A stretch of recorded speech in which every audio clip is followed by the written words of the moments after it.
每一个伟大的舞者都有最坚韧的毅力，他们都流过数不清的汗水和泪水，才能换来舞台上最美的那一瞬间。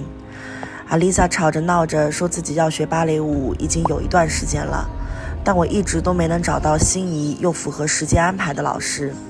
最近终于在阿丽萨自己的努力下找到了她自己最信任和最喜欢的老师，于是一刻都不耽误，立刻安排了每周六的早上变成她固定的芭蕾舞课时间。今天就跟随我的镜头一起去看看澳洲的幼儿启蒙芭蕾舞课吧。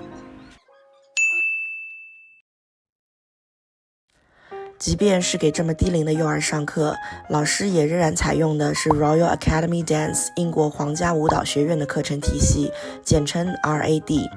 悉尼其实有非常多著名的连锁学习舞蹈机构是可以直接考级通关的，但是现阶段的我并不需要它真的朝专业舞蹈演员的方向发展，我只是希望它可以通过芭蕾舞调整体态，懂得坚持一件自己有兴趣的热爱的事情。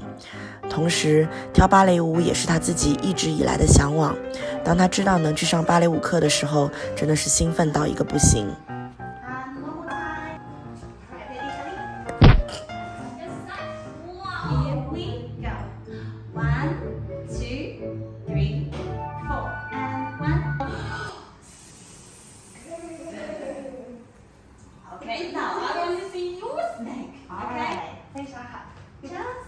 Open your legs up a little bit and close your arms. Reach up.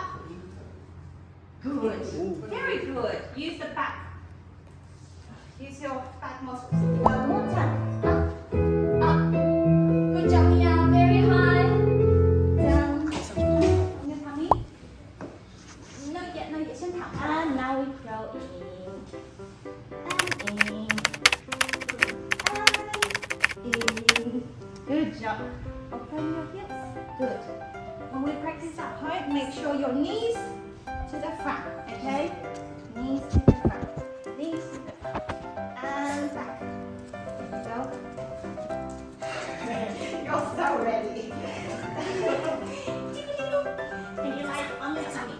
Lie down on your tummy. 2, 3, 4, 5. Just spin all the way there, alright? So, hands on your shoulders. And on your tiptoes, and we're just gonna sing. 看到他每节课都有在笨拙却努力的想要把每个动作都做到100%，我就很庆幸自己的选择。从来都没有一蹴而就的成功，更何况结果真的重要吗？重要的是陪着你一起经历的整个过程，我们都有享受到就好。